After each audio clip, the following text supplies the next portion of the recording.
Feels like forever since I've done one of these videos. So this is the first bike that I'm looking at that's come off the container that just arrived last week.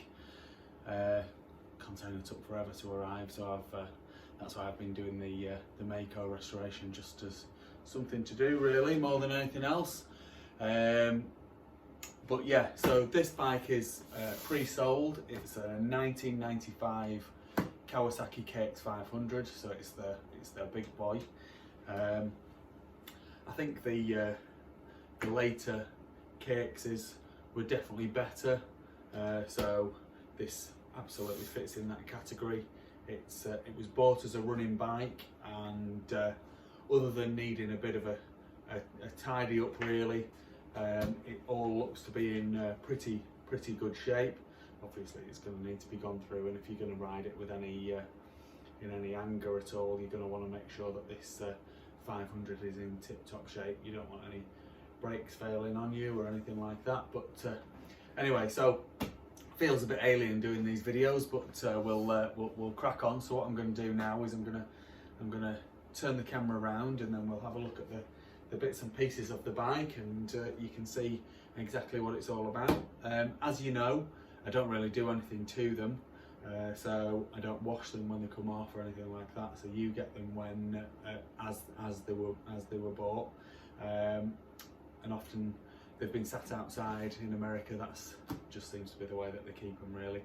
Some of them are kept inside, but most of them are left outside, or they take them for long trail rides or whatever. And because it's just dusty really, they don't get washed as our bikes seem to get washed, but they do generally stay in better condition. So that's what we're going to have a look at with this one. Okay, so first of all, I've checked it has got a spark, and I've checked that the kill switch works. This is something that never comes out very good on the camera, so I'm not going to try and demonstrate that. It turns over and it's got a huge amount of compression there. There you go. I don't think you need to see any more than that really, in terms of does it turn over and has it got compression? Yes, and yes, it's got loads. So it's got a desert tank on it. The guy who's buying the bike already knows about this, and he was already ordering another tank for it, so he's going to replace that. It could do with a set of plastics. This side panel here is definitely in need of replacement, and the others, they don't look the best. But I do like this sticker, photos by grumpy.com. Nice. The exhaust has had a spark arrestor welded to it. That could be cut off and resolved, or replaced with another silencer, depending on how far you want to go with it. They have to use these in America because obviously everything's particularly dry, and just the sparks coming out of the exhaust can set massive like forest fires and stuff. So that's why they have them. I'm not sure whether these are oversized pegs or not. They're certainly not standard. But the guy's wrapped some thick rubber hose around the kickstart, so that as you kick it, it shouldn't be getting damaged by the peg. It's got a nice FMF gnarly Gold Series pipe. Could do with a bit of blowing out, but that will blow out, and you could have that re-chromed, which would make it look smart again. So that pipe should give it a bit more bottom end grunt. Not that in reality it probably needs it. I've checked whether you can see or not. There's coolant in there. It looks nice and clean. It's got radiator guards on there, so difficult to see behind that. The state of the rads.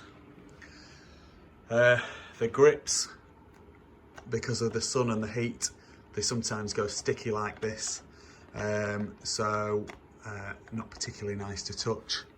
It's had handguards on there, it's got handguards on there, it's got a Scott's steering damper. So I'm going to say that this bike has pretty much been used in the desert more as a trail bike rather than a motocross bike. Whoever's had it has had the forks done by No Lean Suspension. I've heard some amazing things about No Lean. They even make suspension components and stuff like that. We don't have No Lean stuff over here, but I'm assuming that that's been revalved and everything to make it all good. The front rim is round. Looks to be in good order. It looks as though it's had relatively recent brakes, not brand new, but relatively recent. And the rim is round on this side as well. That's just a bit of sand or whatever. Again, the fork guards, the fork protectors could do with replacement. Number board could, but this bike with a bit of clean up and a little bit of work would make an amazing thing. And being 1995, it would fit in the Super Evo class as well, so it would be a fantastic weapon for that. A little bit of a tear in the seat, but nothing major. Yeah, there we go. So rear rim, again, it's got a little bit of a ding in there. And a little bit of a ding on this side, so it's obviously hit a rock square on.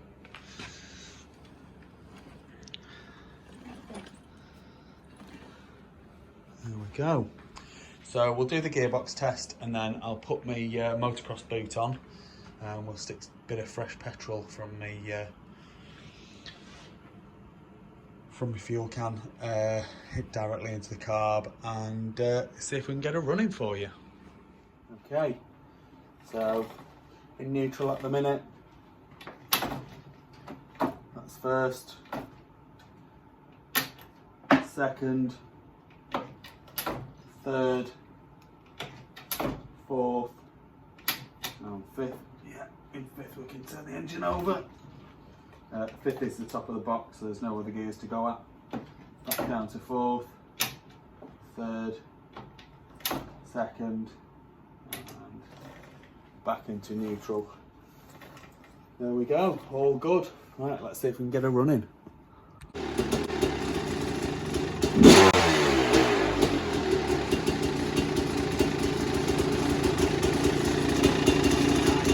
So it took a little bit of getting going this. You can see I've got a bit of a sweat on here. Sometimes they're like that. The throttle's not snapping back. So I've had the seat off to just check to see that the slide's dropping down to the bottom, which it is. Obviously we're on fresh fuel, and then I've put a brand new plug in, and then kicked and kicked and kicked and kicked and kicked, and eventually she fired up, but sounds pretty good really.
Please like this video and subscribe to my YouTube channel. Just search Phoenix Motos.